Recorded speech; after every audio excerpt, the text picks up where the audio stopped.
صلوا على المصطفى الهاشمي بدر الصفا سماه ربي محمدا صلوا عليه وسلم۔ اللہ الرحمن الرحیم۔ ذرا کچھ دیر کو آنکھیں بند کیجئے اور اس چیز کو سوچئے کہ 10 محرم کا دن ہے، آپ کے سامنے 30,000 کا لشکر ہے، تیر برس رہے ہیں، 72 ساتھی شہید ہو چکے ہیں، 3 دن کے آپ بھوکے پیاسے ہیں اور اذان کی وقت آتے ہیں، اذان کی آواز آتی ہے تو آپ کیا کریں گے؟ نماز پڑھیں گے یا جان بچائیں گے؟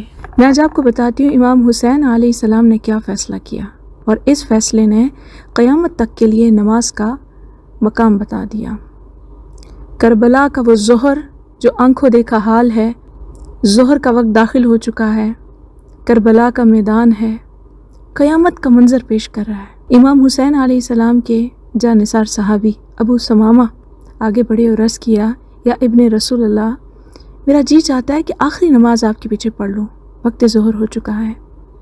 سوچیں، موت سر پہ کھڑی ہے، 6 ماہ کا علی اصغر تیر سے شہید ہو چکا ہے، جوان بیٹا علی اکبر کا لاشا سامنے پڑا ہے، پیاس سے زبان تالو سے چپکی ہوئی ہے، شدید گرمی ہے، وقت ایسا ہے کہ حلق میں کانٹے چبھ رہے ہیں، کئی دن کا کچھ نہ کھایا نہ پیا ہے، اپنوں کی جوان جانوں نے اور 72 کے ساتھیوں کے لشکر کو ٹوٹتا ہوا دیکھتے ہوئے امام حسین علیہ السلام نے آسمان کی طرف دیکھا اور فرمایا، ذکرتنی الصلاۃ جعل اللہ من المصلین الذاکرین، تم نے مجھے نماز یاد کرائی، اللہ تمہیں نمازیوں اور ذکر کرنے والوں میں لکھے۔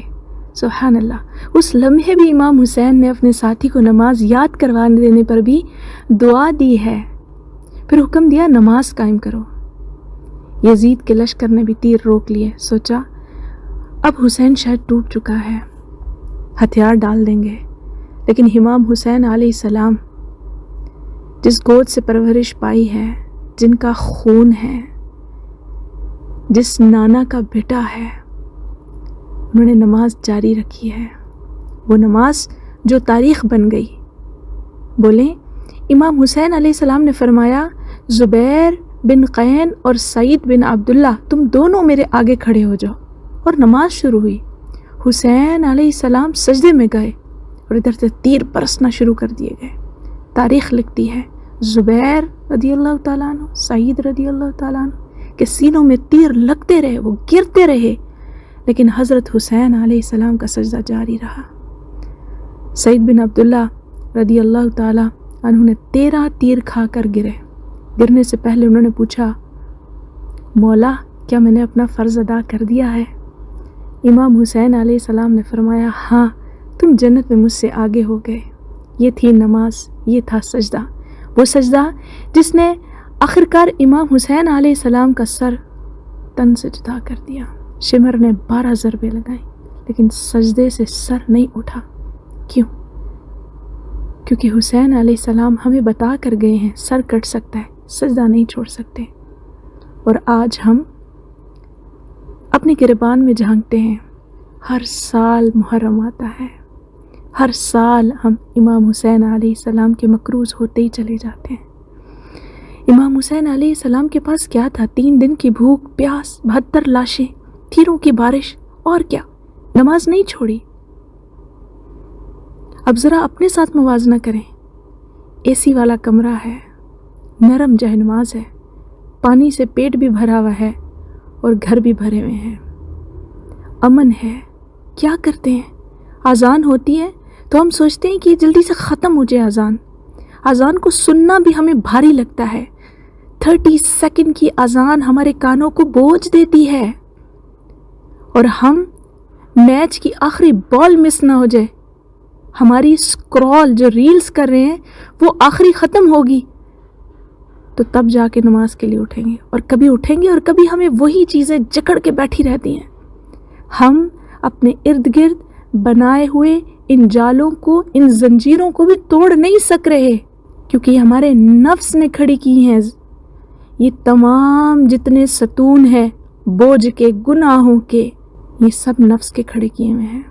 اور اللہ کے رسول علیہ الصلوۃ والسلام نے فرمایا، نماز دین کا ستون ہے، کافر میں اور مسلمان میں فرق کرنے والی صرف نماز ہے۔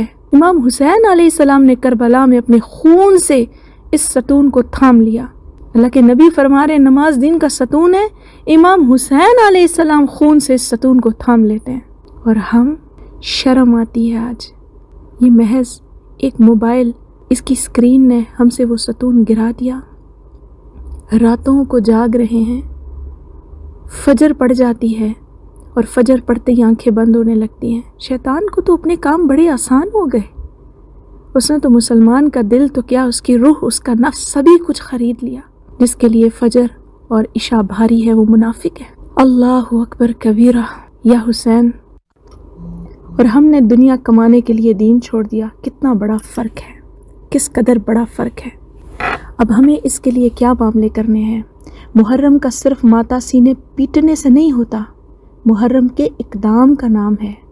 کربلا ہمیں رونے سے نہیں آئے گی، کربلا سیکھنے سے آئے گی، جینے سے آئے گی۔ رسول اللہ صلی اللہ علیہ وسلم نے 10 محرم کا روزہ رکھا، کیوں؟ کیونکہ اس دن موسیٰ علیہ السلام کو فرعون سے نجات ملی، اور ایسے 10 محرم کو حسین علیہ السلام نے ہمیں یزید سے نجات دلائی۔ یزید کون تھا؟ وہ بادشاہت چاہتا تھا، دین نہیں چاہتا تھا۔ فرعون کیا چاہتا تھا؟ دنیا چاہتا تھا، بادشاہت چاہتا تھا۔ ان دونوں کا موازنہ تو کیجئے۔ حسین علیہ السلام نے فرمایا بادشاہت چھوڑ دو لیکن دین نہیں چھوڑ سکتے۔ اللہ نے موسیٰ علیہ السلام کو دین سمیت، ان کے ساتھیوں سمیت پار لگا دیا، فرعون جو دنیا چاہتا تھا ڈبو دیا۔ اس لیے ہمیں حسین علیہ السلام، ان کے نانا محمد الرسول اللہ صلی اللہ علیہ وسلم کے دین سے رہنا ہے، تو ہم باقی رہیں گے۔ اسی میں بقا ہے، اسی میں نجات ہے۔ نہ فرعون کے کام میں بخشش ہے، نہ یزید کے کام میں بخشش ہے۔ اسی لیے آپ صلی اللہ علیہ وسلم نے فرمایا تو جو 10 محرم کا روزہ رکھے اس کے پچھلے 1 سال کے گناہ معاف ہے۔ 1 دن کا روزہ 1 سال کی معافی، یہ ہے 10 محرم کی قیمت۔ آئیں اس محرم میں 3 وعدے کرتے ہیں۔ نماز کا وعدہ، یا اللہ حسین علیہ السلام نے تیرے تیر کھا کر نماز نہیں چھوڑی، میں موبائل کے لیے نہیں چھوڑوں گا۔ آج سے اذان کے 5 منٹ کے اندر نماز پر انشاءاللہ وقت اولا کے ساتھ آپ تکبیر اولا کے ساتھ نماز ادا کیجیے۔ 10 محرم کا روزہ، 9 یا 10 یا 10 یا 11 کا محرم کا روزہ رکھیں، 1 سال کے گناہ معاف کروائیں۔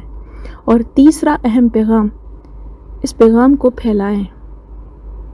جو نماز میں سستی کرتے ہیں ان کو بتائیے کہ حسین علیہ السلام کا ہم پہ قرض ہے، ہمیں نمازیں ادا کرنی ہیں، تبھی جا کے ہم مسلمان رہ سکتے ہیں۔ اور نمازیں بھی ایسی جن میں جان ہو، جن میں طاقت ہو، جن میں اگلی نماز کی چاہت ہو۔ وہ نمازیں نہیں جو اپنے آپ کو غافل کر کے کھڑے ہیں تو معلوم ہی نہیں کیا پڑھا جا رہا ہے۔ بہترین انداز سے نماز ادا کیجیے۔ اے حسین، آپ نے سجدے میں سر رکھ کر ہمیں سر اٹھا کر جینا سکھایا۔ یا اللہ تو ہمیں معاف کر دے ان کربلا کے شہیدوں کے صدقے میں اور حسین علیہ السلام کے سجدے میں۔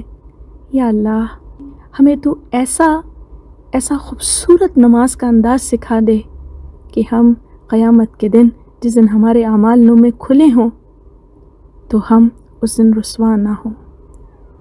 وآخر دعوانا ان الحمد للہ رب العالمین۔ السلام علیکم ورحمۃ اللہ۔